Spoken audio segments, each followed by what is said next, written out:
నమస్తే ఫ్రెండ్స్, నేను మీ Sravani Harsha. Welcome back to our channel. ఇవాళ మన కథ కుక్క కాటుకి చెప్పు దెబ్బ. కథని చివరి వరకు వినండి. నచ్చితే కనుక ఖచ్చితంగా తప్పకుండా ఒక్క లైక్ చేయండి. ఈ కథ పైన మీ విలువైన స్పందనని కామెంట్ రూపంలో మాకు తెలియజేయండి. కొత్తవారు ఎవరైనా చూస్తున్నట్లయితే మన ఛానల్ని సబ్స్క్రైబ్ చేసుకోండి. సుమలత గారు చాలా రోజుల తర్వాత బయటకొచ్చి వరండాలో ఒక మూలగా వేసిన కుర్చీలో కూర్చున్నారు. సుమలత గారిని బయట వరండాలో చూసిన కొడుకు తరుణ్ కోపంగా, అమ్మా, నేను నీకెన్నిసార్లు చెప్పాను నీ గదిలోనే కూర్చోమని? ఇప్పుడు మీకేం అవసరం వచ్చిందని మీరిలా బయటకొచ్చి కూర్చున్నారు అంటూ తన ముసలి తల్లిని తిడుతూ ఇలా అన్నాడు. నిన్ను ఇల్లంతా తిరగొద్దని ఆల్రెడీ అంజలి చెప్పింది కదా, అయినా సరే నువ్వు ఇక్కడికి ఎందుకు వచ్చి కూర్చున్నావు అన్నాడు. వెంటనే సుమలత గారు, బాబు తరుణ్, నా కుండలో నీళ్ళైపోయాయి, నేను నీళ్లు తాగుదామని బయటకు వచ్చాను. ఎలాగూ వచ్చాను కదా, నా గదిలో ఒక్కదాన్నే ఉక్కిరి బిక్కిరైపోతున్నాను. మనిషి మొహం కూడా కనిపించడం లేదు. అందుకే బయటకొచ్చి కాసేపు ఇక్కడ కూర్చుంటే ఎవరైనా జనాలు అటు ఇటు వెళుతూ కనిపిస్తారు, కాస్త బయటగాలి పీల్చుకోవచ్చు అనుకున్నాను. అందుకే వచ్చి ఇక్కడ కూర్చున్నాను. నా గదిలో ఎంతసేపని ఒక్కదాన్నే ఉండను. చుట్టూ 4 గోడల్ని చూసి చూసి నాకు విసుగు పుడుతుంది అనగానే తరుణ్, అమ్మా, అంజలి మార్కెట్కి వెళ్ళింది. నువ్వు తనతో ఇప్పుడు తిట్లు తినడానికి రెడీ అవుతున్నావా? తను మార్కెట్ నుంచి ఇంకా రాలేదు. తన ఇంటికి వస్తూనే నిన్నిక్కడ చూసిందంటే పెద్ద గొడవ చేసేస్తుంది అంటూ గబగబా సుమలత గారి దగ్గరికి వెళ్ళి తరుణ్ ఆవిడ చెయ్యి పట్టుకుని పైకి లేపి గబగబా లాక్కెళ్తున్నట్టుగానే తీసుకెళ్లి తన గదిలో కూర్చోబెట్టాడు. ఇక్కడే కూర్చో, బయటకు రావాలని ప్రయత్నించొద్దు అంటూ కొడుకు ఒక్కసారిగా తోసిన తోపుకి సుమలత గారి కళ్ళల్లో నీళ్లు కారుతూనే ఉన్నాయి. ఆమె కన్నీళ్లు కారుస్తూ తన మంచం మీద పడుకొని శూన్యంలోకి చూస్తూ ఉంది. సుమలత గారు తన కొడుకుకి 20 ఏళ్లున్నప్పుడు జరిగిన సంఘటనని గుర్తు చేసుకోవడం మొదలుపెట్టారు. అప్పుడు తరుణ్ ఇంజనీరింగ్ చదువుతున్నాడు. కాలేజీ నుంచి తిరిగి వస్తూ రోడ్డు దాటే క్రమంలో తరుణ్కి యాక్సిడెంట్ అయ్యింది. వెంటనే సిటీలోని ఆసుపత్రిలో చేర్పించి అతనికి చికిత్స చేయించడం మొదలుపెట్టారు. 15 రోజులు ట్రీట్మెంట్ జరిగింది. అయినా సరే తరుణ్ ఆరోగ్యంలో ఎలాంటి మార్పులు రాలేదు. సుమలత గారు ఇంకా తన భర్త సాయి కృష్ణ గారు ఐసీయూ బయట అటు ఇటు తిరుగుతూ ఆందోళన చెందుతున్నారు. వాళ్ళిద్దరూ విశ్రాంతి లేకుండా, కంటి మీద కునుకు కూడా వేయకుండా కొడుకు ఎప్పుడు బాగుపడతాడా, ఎప్పుడు కళ్ళు తెరిచి చూస్తాడా అని ఆ ఐసీయూ అద్దం నుంచి కొడుకు వైపే చూస్తూ ఉన్నారు. అప్పుడప్పుడు డాక్టర్ ట్రీట్మెంట్ చేసి బయటకు వస్తూ ఉన్నప్పుడు డాక్టర్ని అడిగేవారు. తమ కొడుకు ప్రాణాలు కాపాడమని డాక్టర్ని ప్రాధేయపడేవారు. డాక్టర్ అక్కడి నుంచి వెళ్ళిపోయాక ఐసీయూ బయట వేసిన కుర్చీల్లో కూర్చుని చాలాసేపు ఏడ్చేవారు. మరోవైపు సుమలత గారు కూడా ఆసుపత్రి ఆవరణలోనే నిలబడి అక్కడ నర్సులని తన కొడుకు ఆరోగ్యం గురించి అడుగుతూ ఉండేవారు.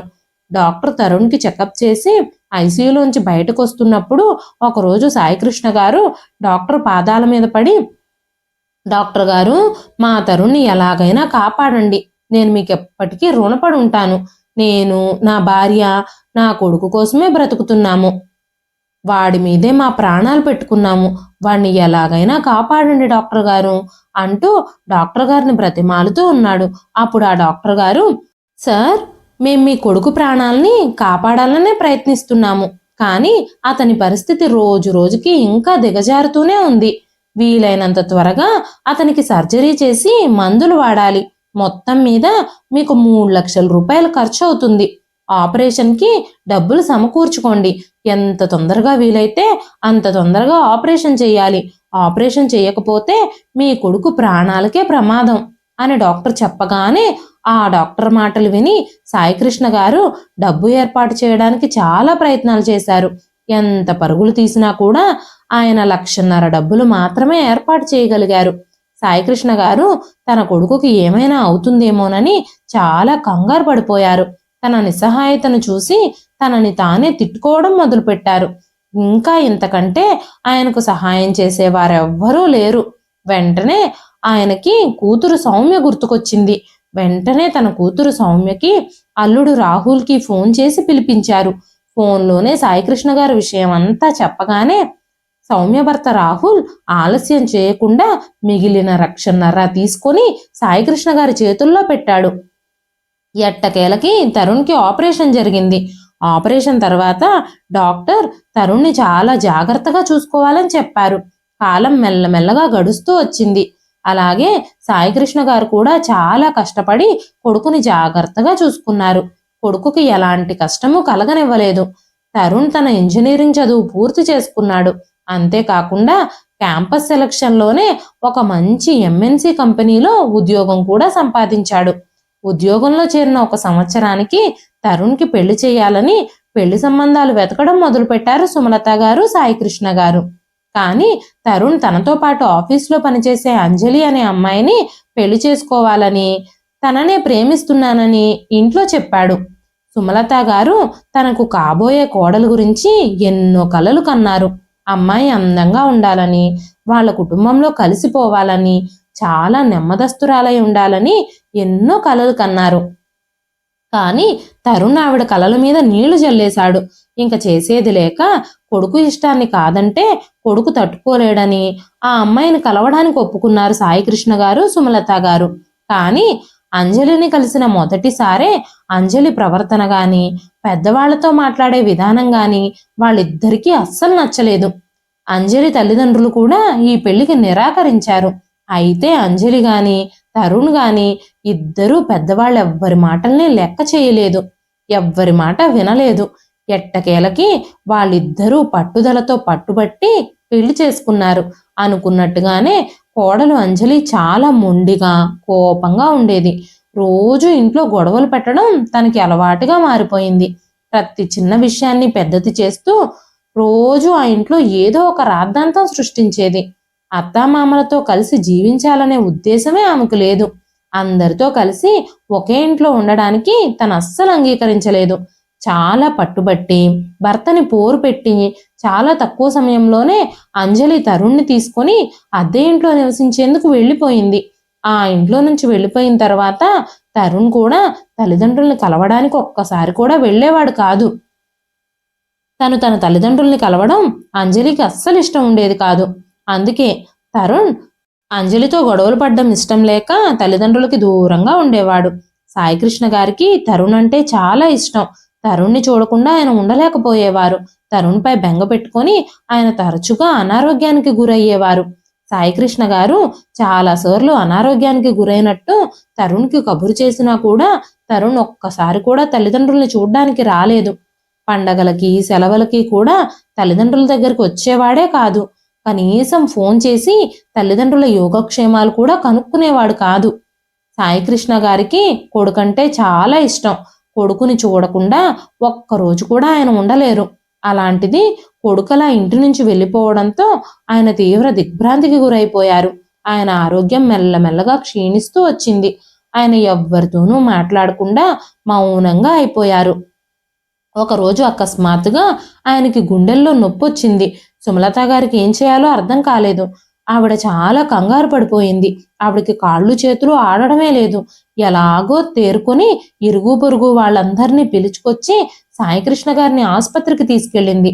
ఆ తరువాత సాయికృష్ణ గారిని చెకప్ చేసిన డాక్టరు ఆయనకి గుండె నొప్పి వచ్చిందని, ఆయన ఏదో ఒక విషయంలో చాలా ఆలోచిస్తున్నారని, దిగులు పడుతున్నారని డాక్టర్లు చెప్పారు. ఆ తర్వాత కూడా కొడుకుని ఎన్నిసార్లు పిలిచినా కూడా, తండ్రి ఆరోగ్యం బాగోలేదని కబురు చేసినా కూడా తరుణ్ రాలేదు. ఆఫీసులో తనకి అర్జెంట్ మీటింగ్లు ఉన్నాయని, అస్సలు ఖాళీ లేదని మాటి మాటికి ఏదో ఒక సాకు చెప్పి తనని ఇంటికి రప్పించాలని ప్రయత్నించొద్దని తల్లిదండ్రుల్నే నిందించాడు తరుణ్. కానీ కూతురు సౌమ్య మాత్రం తండ్రి పరిస్థితి తెలుసుకున్న వెంటనే, తండ్రి అనారోగ్యానికి సంబంధించిన వార్త వినగానే సౌమ్య ఇంకా తన భర్త రాహుల్ ఇద్దరూ సాయికృష్ణ గారిని చూడ్డానికి వచ్చారు. సౌమ్య తన తండ్రిని కౌగిలించుకొని ఏడవడం మొదలుపెట్టింది. నాన్న, ఇంక మీరు ఏమీ ఆలోచించకండి. ఇక మనం ఆలస్యం చేయడం మంచిది కాదు. మీరు మాతో పాటు రండి. సిటీలో మంచి ఆసుపత్రిలో మీకు ట్రీట్మెంట్ చేపిస్తాము అని చెప్పగానే సాయికృష్ణ గారు, అమ్మా సౌమ్య, ఇంకా మీ నుంచి మేం సహాయం పొందలేము. చాలా ఏళ్ల క్రితమే తరుణ్కి యాక్సిడెంట్ అయినప్పుడు మీరు చేసిన సహాయాన్ని నేను ఈ జీవితంలో మరిచిపోలేను. ఇంకింతకంటే మీ నుంచి నేనేమీ ఆశించలేను అంటూ కళ్ళ నుంచి కారుతున్న కన్నీళ్లు తుడుచుకుంటూ సాయికృష్ణ గారు కూతురుతో మాట్లాడుతూ ఉన్నారు. వెంటనే సౌమ్య, నాన్న నువ్వు అలా మాట్లాడొద్దు, మనం పెద్ద ఆసుపత్రికి వెళదాం, అప్పుడు మీరు తొందరగా కోలుకుంటారు అంటూ సౌమ్య తన తండ్రిని బలవంతం చేసింది. రాహుల్ కూడా సాయికృష్ణ గారిని బలవంతం చేసి ఆయన్ని అప్పటికప్పుడే తీసుకుని సిటీలోని మంచి హాస్పిటల్లో జాయిన్ చేశారు. ఆ హాస్పిటల్లో అన్ని సౌకర్యాలు ఉన్నాయి, అన్ని ఎక్విప్మెంట్లు ఉన్నాయి. తండ్రి పరిస్థితి మెరుగుపడే రోజు కోసం సౌమ్య కళ్ళు కాయలు కాచిపోయేలా ఎదురు చూస్తూ ఉంది. రాత్రనక పగలనక సుమలత గారు ఇంకా సౌమ్య సాయికృష్ణ గారికి సేవలు చేస్తూ ఉన్నారు. సమయానికి మందులు, ఆహారం క్రమం తప్పకుండా అందిస్తున్నారు. సౌమ్య తరచుగా తన తండ్రి పక్కనే మంచం మీదే కూర్చుని తన తండ్రి పాదాలు నొక్కుతూ ఉండేది. అప్పుడు సాయికృష్ణ గారు, అమ్మా సౌమ్య, నువ్వు ఇదంతా ఎందుకు చేస్తున్నావు? నువ్వు ఈ పనులన్నీ చెయ్యొద్దు, నేను ఇప్పుడు బాగానే ఉన్నాను, నాకు ఎలాంటి ఇబ్బంది లేదు అని చెబుతూ ఉన్నప్పుడు సౌమ్య, నాన్న నువ్వెందుకు అలా ఇబ్బంది పడుతున్నావు? మేం చిన్నప్పుడు మా ఒంట్లో బాగోకపోతే నువ్వు మా కోసం ఇదంతా చేయలేదా? నాకు జ్వరం వచ్చినప్పుడు, ఆడుకుని అలసిపోయినప్పుడు, కాళ్ళు నొప్పులు వస్తున్నాయని మధ్యరాత్రిలో లేచి ఏడిస్తే నువ్వు రాత్రంతా నా కాళ్ళు కొబ్బరి నూనె రాసి నొక్కుతూనే ఉండేవాడివి. ఇప్పుడు నేను నీకు సేవలు చేయాల్సిన సమయం వచ్చింది, ఇది నా బాధ్యత. కూతురుగా నేను నా బాధ్యతను నిర్వర్తిస్తానంటే నువ్వు నన్ను ఆపుతావెందుకు అని చెప్పి సౌమ్య సాయికృష్ణ గారి కాళ్ళు నొక్కుతూ ఉండగానే సాయికృష్ణ గారి కళ్ళల్లో నీళ్లు తిరిగాయి. అతను ప్రేమగా సౌమ్య తల మీద చెయ్యేసి నిమురుతూ అక్కడికక్కడే తన చివరి శ్వాసను విడిచిపెట్టారు. అకస్మాత్తుగా తన తండ్రి చెయ్యి తన తల మీద నుంచి జారిపోవడంతో సౌమ్య ఒక్కసారిగా దిగ్భ్రాంతికి గురయ్యింది. ఆ క్షణంలో అసలు ఏం జరిగిందో సౌమ్యకు అర్థం కాలేదు. నాన్నా, నాన్న మీకేం జరిగింది అంటూ సాయికృష్ణ గారిని కదిలిస్తూ ఏడవడం మొదలుపెట్టింది. తన తల మీద చెయ్యి వేసి ప్రాణాలొదిలిన తండ్రిని చూస్తూ ఉంటే సౌమ్యకి దుఃఖం ఆగడం లేదు. తన కళ్ళెదురుగా జరిగిన సంఘటన చూసి సుమలతా గారి కాళ్ళ కింద నేల జారిపోయింది. ఆవిడికి మతిపోయినంత పనయింది.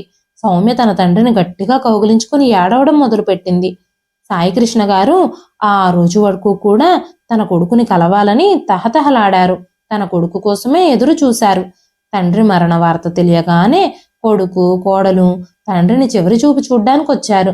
కనీసం బ్రతికుండగా తండ్రిని చూడలేకపోయాను అని కానీ, తండ్రికి కనీసం మొహం కూడా చూపించలేకపోయాను అని కానీ పశ్చాత్తాపం కొడుకులో కానీ కోడల్లో కానీ లేదు. కొడుకు తరుణ్ తన తండ్రి అంత్యక్రియలకు చితి వెలిగించాడు. తండ్రి శవం అలా మంటల్లో కాలిపోతున్నా తరుణ్ మొహంలో మాత్రం పశ్చాత్తాపం కానీ దుఃఖం కానీ ఏమీ కనిపించలేదు. కనీసం తండ్రి లేకుండా ఒంటరైపోయిన తల్లిని చూసి కూడా తరుణ్ జాలి పడలేదు.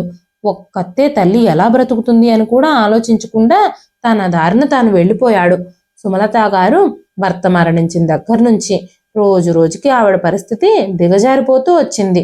సాయికృష్ణ గారు తనకి దూరమైన షాక్ నుంచి ఆవిడ కోలుకోలేకపోయింది. రోజు రోజుకి బలహీనంగా మారిపోతూ వచ్చింది. ఆవిడికి పెద్ద పెద్ద జబ్బులేవీ లేవు, కానీ తన మనసులో మాత్రం లేదు. తన మనసు తన భర్త గురించి ఆలోచనలతో మునిగిపోయి తన శరీరం కూడా మెల్లమెల్లగా క్షీణించిపోతుంది. ఆవిడ రోజంతా ఒంటరిగా పడుకునేది. కనీసం సరిగ్గా 2 పూట్ల భోజనం కూడా చేసేది కాదు. అప్పుడప్పుడు సౌమ్య తన తల్లి దగ్గరకు వచ్చి తనకిష్టమైనవన్నీ వండి తినిపించి వెళ్ళేది. తల్లి యోగక్షేమాలు కూడా అడిగి తెలుసుకునేది. ఒక 2-3 రోజులు తల్లి దగ్గర ఉండేది. రోజు ఫోన్ చేసి మాట్లాడుతూ ఉండేది.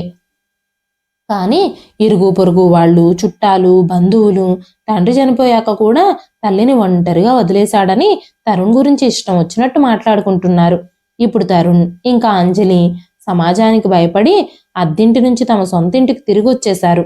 సమాజం ఏమనుకుంటుందో అన్న భయంతో పాటు ఇప్పుడు సొంతింటికి తిరిగి వెళ్ళిపోతే వాళ్ళు నెల నెలా ఇంటికి కట్టే అద్దె, ఇంటి ఖర్చులు మిగులుతాయి. ఆ ఇంటి మీద తనకి మాత్రమే హక్కు ఉంటుంది. అంతేకాకుండా తండ్రి చనిపోయినప్పుడు వచ్చిన ఇన్సూరెన్స్ డబ్బులు ఇంకా మిగతా ఆస్తిపాస్తులు కూడా తమ చేతుల్లోనే పెట్టుకోవాలని కొడుకు కోడలు బాగా ఆలోచించి నిర్ణయం తీసుకున్నారు. తమ సామాన్లన్నీ తీసుకుని కొడుకు కోడలు ఇంటికి తిరిగి వచ్చారు. తండ్రి చనిపోయిన తర్వాత తల్లిని ఒంటరిగా వదిలిపెట్టలేక తిరిగొచ్చేశాము అని తల్లితో చెప్పారు. పాపం సుమలత గారు కొడుకు కోడలు తీయని మాటలు నిజాలని నమ్మింది. కానీ వాళ్ళ మాటల్లో వాళ్ళ చేతల్లో అర్థాలు పరమార్థాలు తర్వాత గాని ఆవిడకి అర్థం కాలేదు. కొడుకు కోడలు తిరిగి తన దగ్గరకు వచ్చినందుకు భగవంతుడికి ఆవిడ పదే పదే కృతజ్ఞతలు చెప్పింది. కొడుకు కోడలికి బుద్ధొచ్చిందని, తన మీద ప్రేమ జాలి కలిగి తన కోసం తిరిగొచ్చారని సుమలత గారు అనుకున్నారు. కానీ కొడుకు కోడలి మనసులోని ఉద్దేశాలు ఆవిడకు అస్సలు తెలియదు.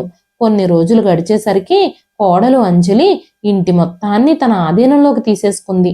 ఒక గదిలో సుమలత గారి వస్తువులు, తనకు సంబంధించిన సామాన్లన్నీ పడేసి సుమలత గారిని ఆ గది నుంచి బయటకు రాకుండా నిర్బంధించింది. ఈ విషయం తెలుసుకున్న సౌమ్య తన తల్లి పరిస్థితి తెలిసి ఇంటికొచ్చినప్పుడు తరుణ్ ఇంకా అంజలి సౌమ్యతో ఇష్టం వచ్చినట్టు మాట్లాడారు. తమ కుటుంబ విషయాల్లో జోక్యం చేసుకోవద్దని, మీ ఇంటి సంగతులు చూసుకోమని నోటికొచ్చినట్టు తిట్టారు. అన్ని విషయాల్లోనూ తను జోక్యం చేసుకుంటుందని తన మీద లేనిపోని ఆరోపణలు చేశారు. సుమలత గారికి కొడుకు కోడలికి ఎదురు చెప్పే ధైర్యం లేకుండా పోయింది. సౌమ్య కన్నీళ్లతో ఇంటి నుంచి తిరిగి వెళ్ళిపోయింది. కొడుకు కోడల్ని ఎదిరిస్తే తనకు ఆ ఇంట్లో ఒక్క పూట భోజనం కూడా దొరకదని సుమలత గారికి అప్పటికే అనుభవంలోకి వచ్చింది. ఆ తర్వాత మెల్లమెల్లగా చలికాలం వచ్చింది. ఎముకలు కొరికే చలి మొదలైంది. దీంతో సుమలత గారి ఆరోగ్యం ఇంకా ఇంకా క్షీణించడం మొదలైంది. కొడుకు కోడలు సుమలత గారు అనారోగ్యంతో బాధపడుతున్నా చికిత్స చేయించడానికి మాత్రం నిరాకరించారు. ఎందుకంటే ఆవిడ కోసం డబ్బులు ఖర్చు పెట్టడం అనవసరపు ఖర్చుగా భావిస్తున్నారు వాళ్ళిద్దరూ. సుమలత గారి ఆరోగ్య పరిస్థితి మరింత విషమించింది. కొన్ని రోజుల తర్వాత ఇంటి పక్కన విమలా గారు కూతురికి ఫోన్ చేసి విషయం అంతా చెప్పారు. ఆ విషయం తెలుసుకున్న కూతురు అల్లుడు సుమలత గారిని పలకరించేందుకు ఇంటికొచ్చారు. సుమలత గారి పరిస్థితి చూస్తూ ఉంటే కూతురు అల్లుడు చెలించిపోయారు. సౌమ్య తన తల్లి మంచం మీదే కూర్చుని పెద్ద పెద్దగా ఏడవడం మొదలుపెట్టింది. అమ్మని ఇంత కష్టాల్లో ఉంచుతారా మీరు? మీకు కొంచెమైనా సిగ్గులేదా? ఇంత అనారోగ్యంతో ఉన్న అమ్మని కనీసం హాస్పిటల్లో చూపించాలి అని కూడా మీకు అనిపించలేదా అని సౌమ్య మాట్లాడుతూ ఉండగానే తరుణ్కి ఇంకా అంజలికి చాలా కోపం వచ్చింది. వెంటనే అంజలి, రేపో మాపో చచ్చిపోయే ముసల్దాని కోసం మేము డబ్బులు ఖర్చు పెట్టాలా? మా దగ్గర డబ్బులేవి చెట్లకు కాయడం లేదు, అన్ని డబ్బులు మా దగ్గర ఏం లేవు అని మాట్లాడుతూ ఉండగా సౌమ్యకి చాలా కోపం వచ్చింది. కన్నతల్లి అనారోగ్యంతో ఉంటే మీరిద్దరూ చచ్చిపోవడం గురించి మాట్లాడుతున్నారా? డాక్టర్కి చూపించడం మానేసి డబ్బుల గురించి ఆలోచిస్తున్నారా అన్న సౌమ్య మాటలకి తరుణ్కి చాలా కోపం వచ్చింది. తరుణ్ అంజలి ఏం మాట్లాడుతున్నా పట్టించుకోకుండా ఇక సౌమ్య సమయం వృధా చేయడం మంచిది కాదని తొందరగా సుమలత గారిని హాస్పిటల్కి తీసుకెళ్ళింది. డాక్టర్ ఆమెను పరీక్షలు చేసి మందులు రాసిచ్చారు. జాగ్రత్తగా మందులు వాడడం మొదలుపెట్టిన తర్వాత సుమలత గారు చాలా వరకు కోలుకున్నారు. ఆ రోజు సౌమ్య సుమలత గారికి భోజనం తీసుకొచ్చి, అమ్మా నువ్వు ముందు భోజనం చెయ్యి, మందులు కూడా వేసుకోవాలి కదా అంటూ భోజనం ప్లేటు సుమలత గారి చేతికిచ్చింది. అప్పుడు సుమలత గారు, లేదమ్మా నాకు ఆకలిగా లేదు, నాకు ఏమీ తినాలనిపించడం లేదు అనగానే సౌమ్య, అమ్మా ఏమీ తినకపోతే నువ్వు మందులు ఎలా వేసుకుంటావు? మందులు వేసుకోకపోతే నీ ఆరోగ్యం ఎలా బాగుపడుతుంది? నువ్వు చక్కగా పెట్టింది తినేసి మందులు వేసుకుంటే నీ ఆరోగ్యం మామూలుగా అయిపోతుంది.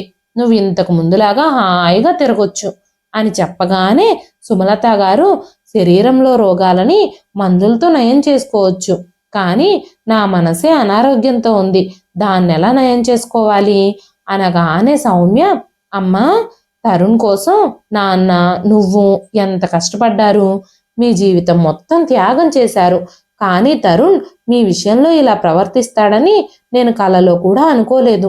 నీ సొంత ఇంట్లో నిన్నిలా మూలన పడేసి నీ కొడుకు నీ కోడలు నిన్ను ఇంతలా బాధ పెడుతూ ఉంటే ఇవన్నీ నువ్వు ఎందుకు సహిస్తున్నావమ్మా? నీకు జబ్బు చేస్తే నేనొచ్చి వైద్యం చేయించే వరకు నీ మొహం చూసే వాళ్ళు కూడా లేరు ఇంట్లో.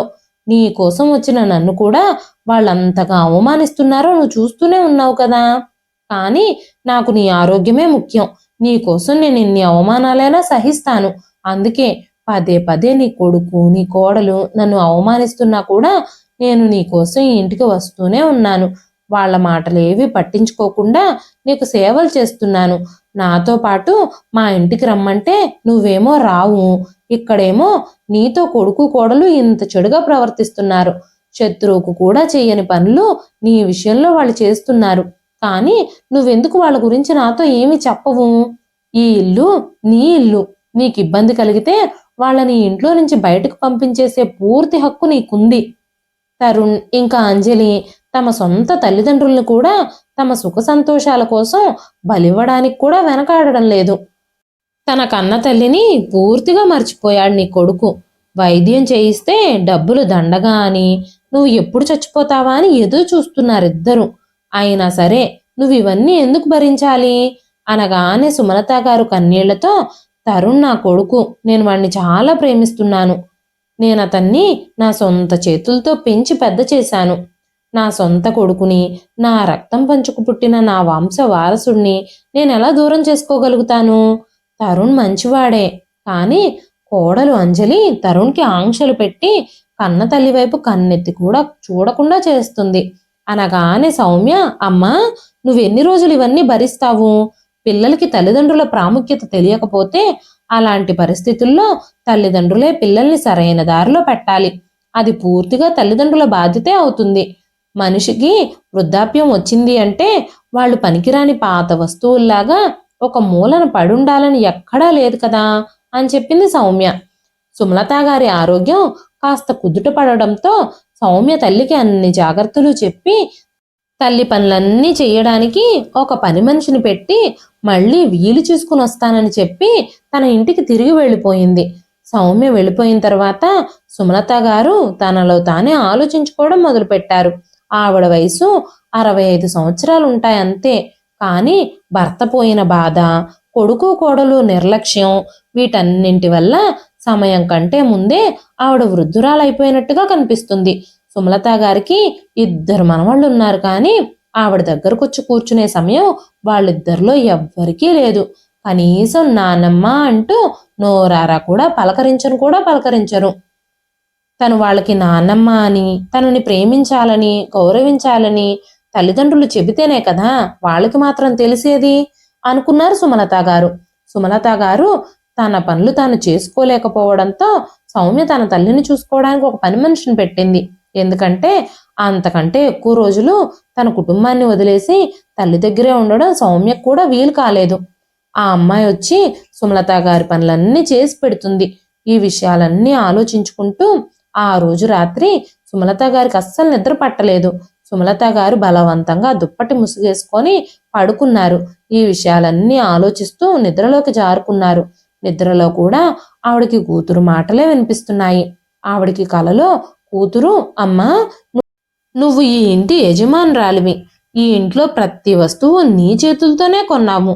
ఈ ఇంటిని చాలా శ్రద్ధగా జాగ్రత్తగా అలంకరించావు. నీ ఇష్టాయిష్టాల ప్రకారం ఈ ఇంట్లో ప్రతి వస్తువుని ఉంచావు. నాన్న బ్రతుకున్నప్పుడు ఈ ఇంటికి నువ్వే యజమానురాలివి. ఈ ఇల్లు నాది, నా భర్త నా కోసం కట్టించాడు అని ఎంతో గర్వంతో చెప్పుకునేదానివి. అలాంటిది ఇప్పుడు ఈ ఇంట్లో ఇల్లంతా తిరిగే పరిస్థితి కూడా నీకు లేదు. నచ్చింది తినే హక్కు కూడా నీకు లేదు. నీ సొంత కొడుకు మనసులో కూడా నీ మీద గౌరవం లేదు. ఈ మాటలే పదే పదే సుమలత గారికి వినిపిస్తున్నాయి. తన జీవితం సుమలత గారికి అస్సలు నచ్చడం లేదు.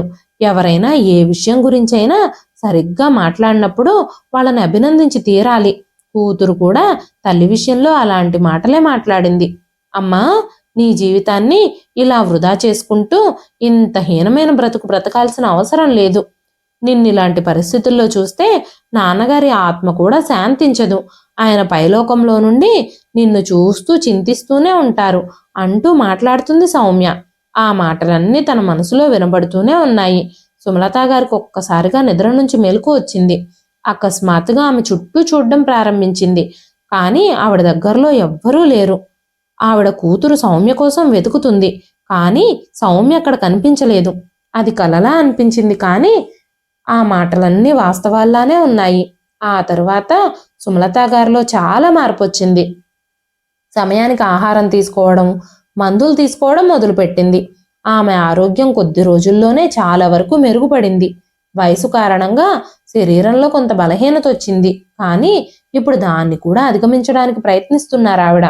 కొద్ది రోజుల్లోనే సుమలత గారు తన గదిలోంచి బయటకొచ్చి హాల్లోకి వచ్చి కూర్చున్నారు. వెంటనే కొడుకు తరుణ్, అమ్మా ఎందుకు బయటకొచ్చి కూర్చున్నావు? నీకేమైనా కావాలంటే నువ్వు మమ్మల్ని పిలువు. నువ్వు ఇలా బయటికి రావడం చూస్తే అంజలికి చాలా కోపం వస్తుంది అంటూ తరుణ్ సుమలత గారి చెయ్యి పట్టుకున్నాడు. సుమలత గారిని గదిలోకి లాక్కెళ్ళాడు. ఒక్కసారిగా మంచం మీద తోసేశాడు. వెంటనే సుమలత గారు కోపంగా చాలా ధైర్యం కూడగట్టుకొని, బాబు తరుణ్, నీ భార్య అంజలికి నా మీద ఎందుకు కోపం వస్తుంది? ఇది నా ఇల్లు. నా ఇంట్లో ఎక్కడైనా కూర్చునే హక్కు నాకుంది. నా ఇంట్లో నేను కోరుకున్నది నేను చేస్తాను. నాకు నచ్చినట్టుగా నేను ఉంటాను అని మాట్లాడుతూ ఉండగానే తరుణ్ తన తల్లి ఆ రూపాన్ని చూసి ఒక్కసారిగా ఆశ్చర్యపోయాడు. ఏమన్నా మౌనంగా పడుండే సుమలత గారు ఈరోజు బలమైన స్వరంతో మాట్లాడుతూ ఉండగానే అంజలి గొంతు బయట నుంచి వినిపించింది. హాల్లో టీవీ ఆన్ చేసింది ఎవరు? నా అనుమతి లేకుండా టీవీ ఆన్ చేయడానికి ఎంత ధైర్యం? అనగానే సుమలత గారు కోపంగా, నేను ఈ ఇంటి యజమానురాల్ని, ఈ ఇంట్లో సర్వ హక్కులు నాకున్నాయి అంటూ మాట్లాడుతూ ఉండగానే అత్తగారి ఆ స్వరం విని అంజలి కోపంతో సుమలత గారి గదిలోకి వచ్చింది. అత్తయ్య గారు, మీకెంత ధైర్యం వచ్చింది? మీరు మాకు ఎదురు తిరిగి మాట్లాడుతున్నారా? మరి కొద్దిసేపట్లో మన ఇంట్లో పార్టీ ఉంది. ఆ పార్టీకి నా స్నేహితులందరూ ఇంటికి వస్తున్నారు. అందుకే నిశ్శబ్దంగా మీరు మీ గదిలోకి వెళ్ళిపోండి. అస్సలు హాల్లోకి రావద్దు. మీ గది నుంచి బయటికే రావద్దు. మీరు కనుక మీ గదిలో నుంచి బయటకొస్తే నా ఉగ్ర రూపాన్ని చూస్తారు అంటూ అంజలి సుమలత గారి జుట్టు పట్టుకొని తన గదిలోకి లాక్కెళ్ళబోయింది. వెంటనే సుమలత గారు అంజలి చేతి నుంచి తన జుట్టు విడిపించుకొని అంజలి చెయ్యి వెనక్కి మడిచి లాగిపెట్టి చెంపదెబ్బ కొట్టారు. భార్యను కొడుతూ ఉంటే అడ్డొచ్చిన తరుణ్ చెంప కూడా పగలగొట్టారావిడ. వెంటనే సుమలత గారు, ఇది నా ఇల్లు. నేనిక్కడే హాల్లో కూర్చుంటాను. ఇక్కడే టీవీ చూస్తాను. రానివ్వు నీ స్నేహితులని. నువ్వు నా ఇంట్లో పార్టీ ఎలా చేసుకుంటావో నేను చూస్తాను అంటూ వచ్చి కుర్చీలో కూర్చున్నారు సుమలత గారు. అత్తగారికి అంత ధైర్యం ఎక్కడి నుంచి వచ్చిందో అంజలికి అర్థం కావడం లేదు. వెంటనే అంజలి కోపంగా తన భర్త తరుణ్తో, మీరు వింటున్నారా? మీ అమ్మ ఏం మాట్లాడుతుందో? ఆవిడికి ఎంత ధైర్యం నా చెంపే పగలగొడుతుందా అంది. కానీ తరుణ్ తల్లి కొట్టిన చెంపదెబ్బకి కళ్ళు బయర్లు కమ్ముతూ ఉంటే ఏమీ మాట్లాడలేక నిస్సహాయంగా నిలబడిపోయాడు. ఏం చేయాలో తరుణ్కి కానీ అంజలికి కానీ అర్థం కావడం లేదు.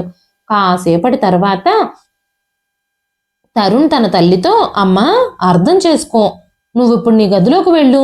ఇక్కడ పార్టీ ఉందని అంజలి చెబుతుంది కదా అనగానే సుమలత గారు, మీరిద్దరూ ఏమనుకుంటే అది ఇక నుంచి ఇంట్లో జరగదు. నేనేమనుకుంటే అది మాత్రమే ఇంట్లో జరుగుతుంది. ఈ ఇల్లు నాది. ఈ ఇంటికి యజమానురాల్ని నేను. ఆ విషయం మీరు మర్చిపోవద్దు అంటూ సుమలత గారు మాట్లాడుతూ ఉండగానే డోర్ బెల్ మోగింది. అంజలి తలుపులు తెరిచింది. తలుపు తెరవగానే ఎదురుగా లాయర్ నిలబడున్నారు. లాయర్ గారు వచ్చినట్టున్నారు, మీరు ఆయన్ని లోపలికి తీసుకురండి అంటూ సుమలత గారు పిలిచారు. అయితే తరుణ్ ఇంకా అంజలి షాక్తో, లాయర్ ఎందుకు వచ్చారు అంటూ కంగారు పడుతూ అడిగారు. వెంటనే సుమలత గారు, వీలునామా రాయడానికి నేనే పిలిపించాను అని చెప్పగానే అంజలి, వీలునామానా? వీలునామా ఎందుకు? మీకున్నది ఒక్కడే కొడుకు. ఇక అన్నింటి మీద కొడుకుకే కదా హక్కు ఉంటుంది అంది అంజలి. వెంటనే సుమలత గారు, కొడుకు కోడలు హక్కుల గురించి బాగానే మాట్లాడుతున్నారు, కానీ మీరు మీ బాధ్యతల్ని ఎప్పుడు నిర్వర్తించారని? మీకు హక్కులు కలగడానికి మీ తండ్రి చనిపోయాక ఒంటరిగా ఉన్న తల్లిని చూసుకునే నెపంతో మీరు నా ఇంట్లో అడుగుపెట్టారు. కానీ ఏ రోజైనా మీరు నన్ను ఒక మనిషిలా చూసుకున్నారా? మీ బాధ్యతల్ని మీరు నిర్వర్తించారా? నన్ను నా గదిలో ఒక మూలన పడేసి బతికినా చచ్చిపోయినా పర్వాలేదన్నట్టుగా మీరు ప్రవర్తించారు. అందరి నుంచి వేరు చేసి ఒంటరిగా బ్రతికేలా చేశారు. మీరు మీ కర్తవ్యాలను నెరవేరుస్తామంటూ వచ్చి మీ కర్తవ్యాలు బాగానే నెరవేర్చారు. కొడుకు కోడలు ఉండి కూడా ఈ ఇంట్లో ఒక మూలన ఎవ్వరూ లేని ఒంటరిదానిలా నేను బ్రతకాల్సి వస్తే ఇక మీతో కలిసి బ్రతకాల్సిన అవసరం నాకేం ఉంది? నేను నా ఇంట్లో దర్జాగా ఒంటరిగానే బ్రతకాలనుకుంటున్నాను. నాకిక మీతో అవసరం లేదు. అందుకే నేను ఈ నిర్ణయం తీసుకున్నాను. వచ్చే నెల నుంచి ఈ ఇంటిని అద్దెకివ్వాలి అనుకుంటున్నాను. మీరున్నా కూడా నేను నా గదిలో మాత్రమే ఉండాల్సి వస్తుంది. అందుకే ఈ ఇంటిలో నాకు సరిపడా భాగం ఉంచుకొని మిగిలిన భాగాన్ని నేను నా ఖర్చుల కోసం అద్దెకివ్వాలి అని అనుకుంటున్నాను. మీరిక నా బాధ్యతల నుంచి విముక్తి పొందొచ్చు అని సుమలత గారు చెప్పగానే ఆ మాటలు విన్న తరుణ్ ఇంకా అంజలి సుమలత గారి పాదాల దగ్గరకు వచ్చారు. అమ్మా, నువ్వే ఇలా ప్రవర్తిస్తే మేము ఇంకెక్కడికి వెళ్ళిపోయి బ్రతకాలి అన్నాడు తరుణ్. వెంటనే అంజలి అత్తయ్య గారితో, అత్తయ్య గారు, మీ అబ్బాయి ఆఫీసులో ఇంజనీర్ పోస్ట్లో ఉన్నాడు. ఆయన్ని కలవడానికి ఎప్పుడూ ఎవరో ఒకరు వస్తూ ఉంటారు. నా స్నేహితులు కూడా అప్పుడప్పుడు వస్తూ ఉంటారు. వాళ్ళు అనారోగ్యంతో ఉన్న మిమ్మల్ని ఇల్లంతా తిరుగుతూ ఉండడం చూస్తే మాకు గౌరవం ఉంటుందా? మీరు దీని గురించి కూడా ఆలోచించాలి కదా. మీకిద్దరు మనవళ్ళు ఉన్నారు. మీ ఇద్దరు మనవళ్ళు కూడా మీతోనే నివసిస్తున్నారు. వాళ్ళ చదువులకయ్యే ఖర్చులే మీ అబ్బాయి జీతం సరిపోవడం లేదు.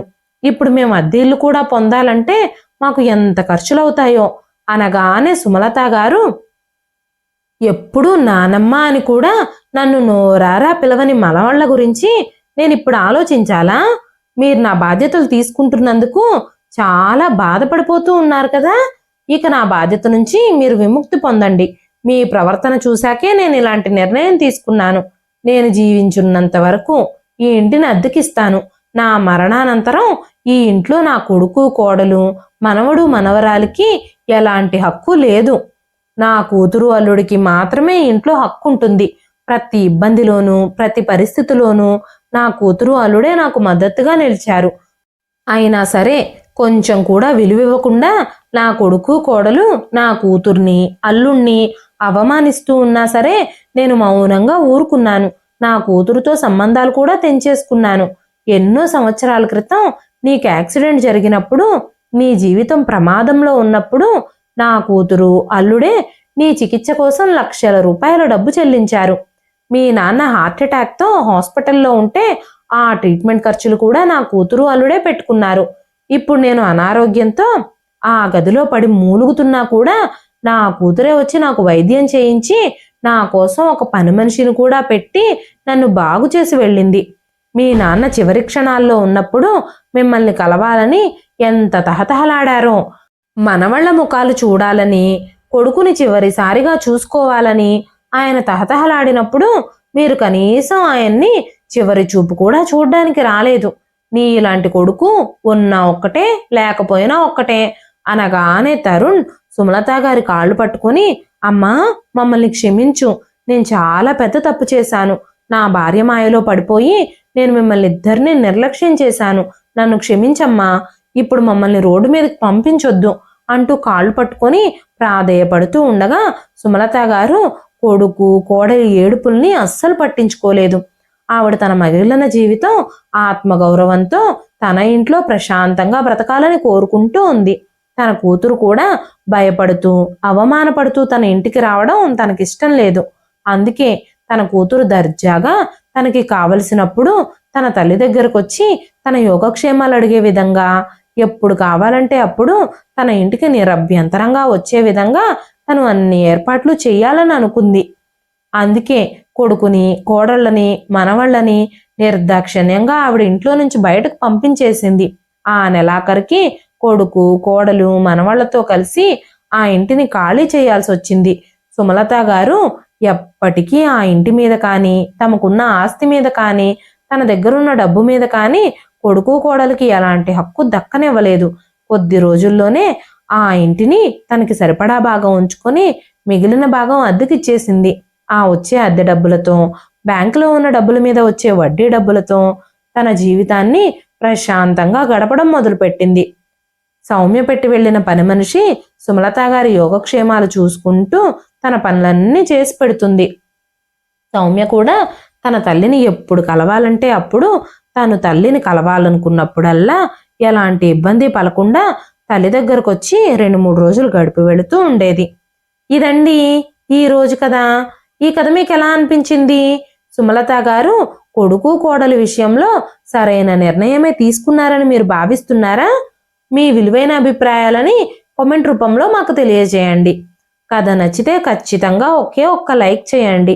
ఈ కథ పైన మీ విలువైన స్పందనని కామెంట్ రూపంలో మాకు తెలియజేయండి. మరెన్నో ఇలాంటి ఇంట్రెస్టింగ్ కథల కోసం మన ఛానల్ని సబ్స్క్రైబ్ చేసుకోండి. మరొక మంచి కథతో రేపు మళ్ళీ కలుస్తానండి. అంతవరకు సెలవు.